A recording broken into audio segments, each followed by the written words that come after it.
Hello बच्चों, आइए प्रश्न को देखते हैं। प्रश्न दिया गया हमें, माना कि यावंशा चर x का बटन b 6 और 1/2 है, तो दिखाइए कि x बराबर 3 अधिकतम प्रायिकता वाला परिणाम है। बच्चों, इस प्रश्न की जो हमारी मुख्य अवधारणा वो क्या बनती है? मुख्य अवधारणा।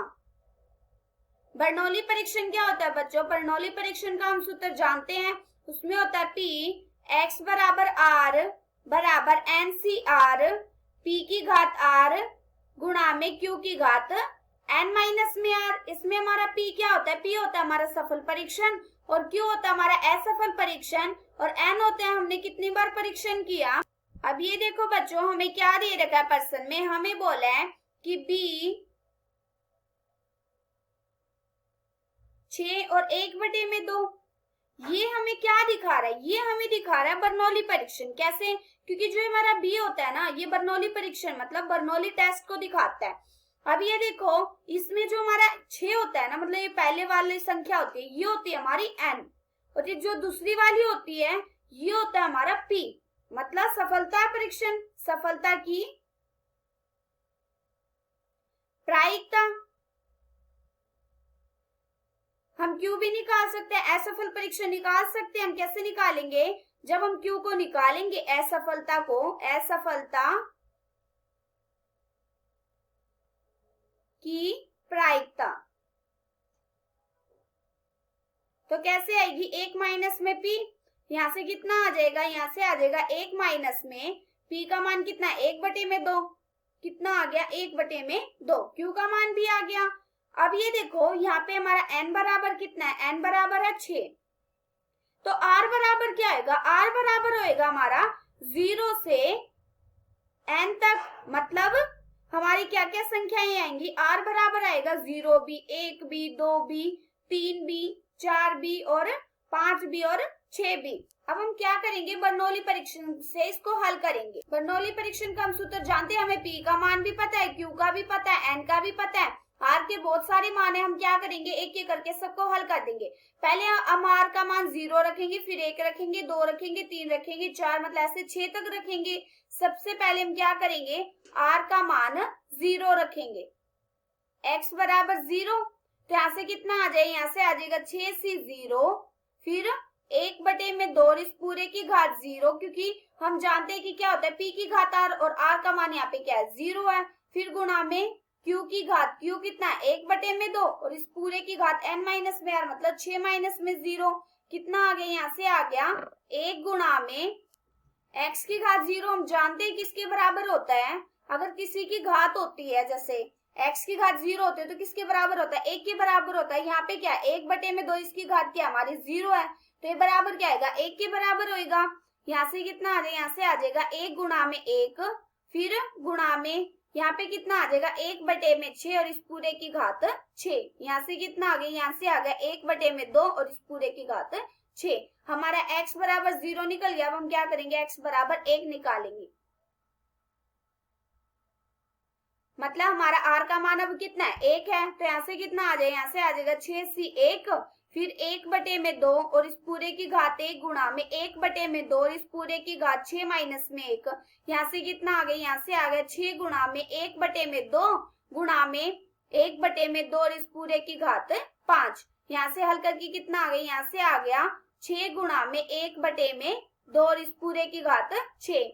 अब ये देखो, हमारा x बराबर 1 भी निकल गया। अब हम क्या करेंगे? x बराबर 2 निकालेंगे, मतलब हम p का r का मान कितना रखेंगे? 2 रखेंगे, तो कितना आ जाएगा? 2 रखने के बाद यहाँ से आ जाएगा 6 से 2, फिर 1/2 और इस पूरे की घात 2 गुणा में 1/2 और इस पूरे की घात 6 माइनस में 2। हम जानते हैं कि एनसीआर को खोलने का हमारा क्या सूत्र होता है? एनसीआर को खोलने का सूत्र होता है n का फैक्टोरियल बटे में n माइनस में r का फैक्टोरियल गुणा में r का फैक्टोरियल।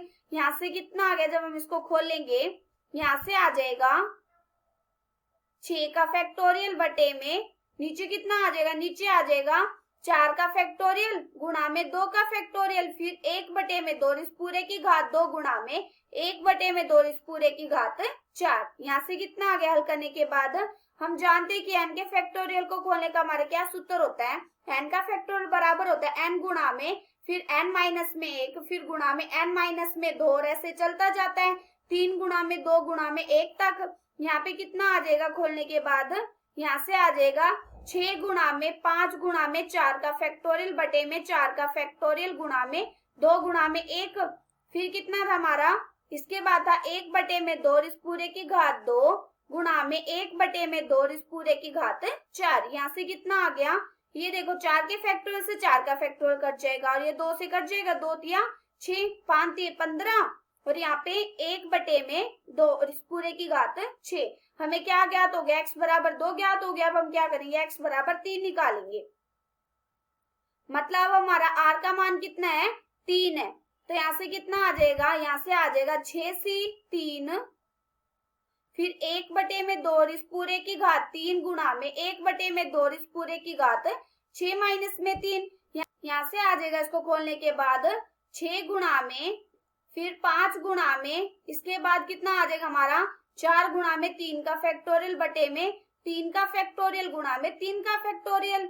3 के फैक्टोरियल से 3 का फैक्टोरियल कट जाएगा और यहाँ पे 1 बटे में 2 इस पूरे की घात 3 गुणा में 1 बटे में 2 और इस पूरे की घात 3। यहाँ से कितना आ गया, जब हम इसको खोलेंगे फैक्टोरियल को नीचे वाले को, ऊपर तो कितना है 6 गुणा में 5 गुणा में 4 बटे में 3 गुणा में 2 गुणा में 1। फिर इसके बाद कितना था 1 बटे में 2 इस पूरे की घात 3 गुणा में 1 बटे में 2 इस पूरे की घात 3। यहाँ से कितना कट जाएगा, 2 दूनी 4, 3 दूनी 6। यहाँ से कितना आ गया, यहाँ से आ गया 5 दूनी 10, 10 दूनी 20 और 1 बटे में 2 इस पूरे की घात 6। हमें क्या ज्ञात हो गया, x बराबर 3 भी ज्ञात हो गया। अब हम क्या करेंगे, x बराबर 4 निकालेंगे। p x बराबर 4 निकालेंगे, मतलब r का मान अब हमारा कितना होगा, 4 होगा। यहाँ से कितना, यहाँ से आएगा 6c 4 गुणा में 1 बटे में 2 इस पूरे की घात 4 गुणा में 1 बटे में 2 इस पूरे की घात 6 माइनस में 4। यहाँ से कितना आ गया, हल करने के बाद यहाँ से आ जाएगा 6 गुणा में 5 गुणा में 4 का फैक्टोरियल बटे में नीचे आएगा 2 का फैक्टोरियल गुणा में 4 का फैक्टोरियल, फिर 1 बटे में 2 इस पूरे की घात 4 गुणा में 1 बटे में 2 इस पूरे की घात 2।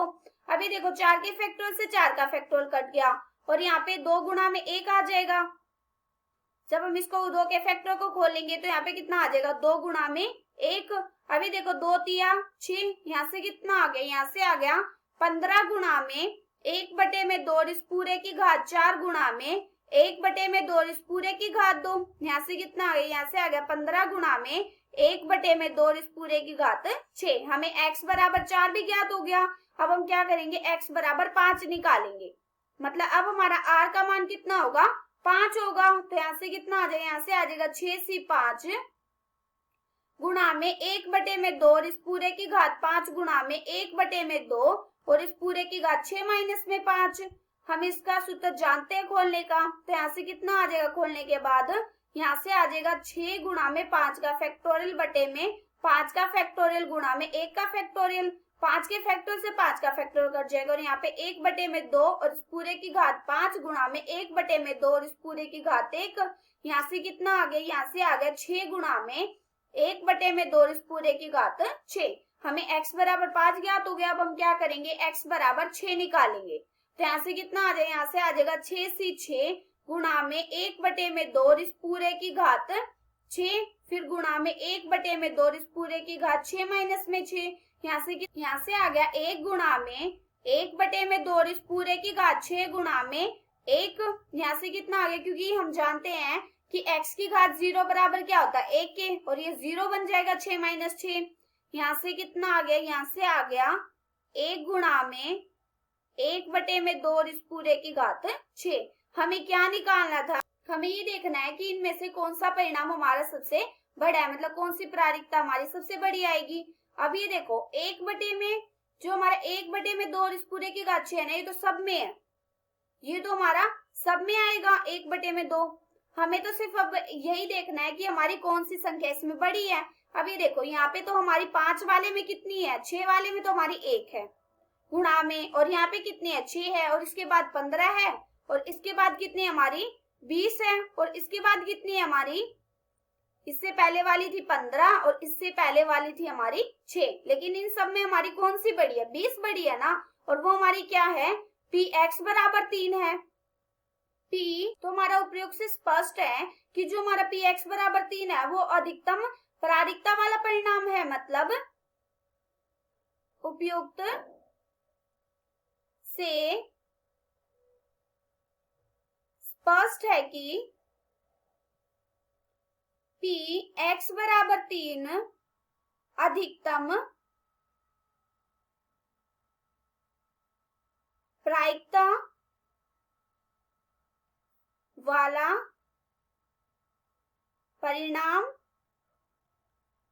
है। और यही हमें सिद्ध करना था, हमें यही तो सिद्ध करना था। प्रश्न में हमें बोला था कि x बराबर 3 है वो अधिकतम प्रायिकता वाला परिणाम है, और हमने सिद्ध कर दिया। आशा करती हूँ कि बच्चों आप सबको समझ आया होगा। धन्यवाद।